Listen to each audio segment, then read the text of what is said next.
ഒരു പടം അല്ലെങ്കിൽ ഒരു ത്രില്ലർ ചെയ്യാൻ തയ്യാറെടുക്കുന്ന ഒരുപാട് പേരുണ്ടാവും നാട്ടിൽ.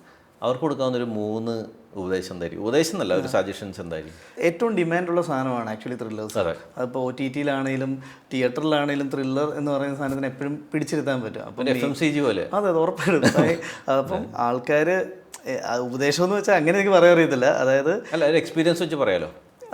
അതായത് ഒന്ന് ഇപ്പം നമ്മൾ ഇപ്പം കഥ എന്താണോ, അതായത് മെയിൻ ഇവർക്ക് ഇപ്പോൾ ഒരു പ്ലോട്ട് കാണുമല്ലോ, ഇപ്പം മിസ്സിങ് ആണെങ്കിലും കൊലപാതകമാണ്, ആ സംഭവം മെയിനായിട്ട് ഈ പറഞ്ഞ പോലെ ഒരു ഒന്നെങ്കിൽ റിയൽ ആയിട്ടും എല്ലാവരും വിചാരിക്കും റിയലിസ്റ്റിക് ആക്കണമെന്ന്. അല്ല, ഇപ്പം നമ്മുടെ ഇതിനകത്തും ബാഹുൽ എഴുതിയ റിയലിസ്റ്റിക്, പക്ഷേ നമ്മളുടെ മേക്കിങ്ങിനകത്ത് ഈ പറഞ്ഞ പോലെ ഡ്രാമയുണ്ട്. അപ്പം എന്ത് വേണമെന്ന് ആദ്യമേ ഒന്ന് ഇത് വേണം. അല്ലാതെ നമ്മൾ ഷൂട്ടെല്ലാം കഴിഞ്ഞിട്ട് അത് ചെയ്യാൻ പോയി കഴിഞ്ഞാൽ ചിലപ്പോൾ പാളും. പിന്നെ ഈ പറഞ്ഞ പോലെ ആൾക്കാർക്ക് ഫ്രഷ്നെസ് എന്ന് പറഞ്ഞൊരു സാധനം കൊടുക്കാൻ പറ്റിയ ഭയങ്കര നല്ലതായിരിക്കും. അതായത് ഈ സസ്പെൻസിൻ്റെ റീസണും കാര്യങ്ങളും ഒക്കെ ഇച്ചിരി ഡിഫറെൻ്റ് ആണെങ്കിൽ ആൾക്കാർക്ക് അതൊരു വൗ ഫാക്ടർ ആയിരിക്കും. സീസൺ 3 കുറിച്ച് ആലോചിച്ചിരുന്നു.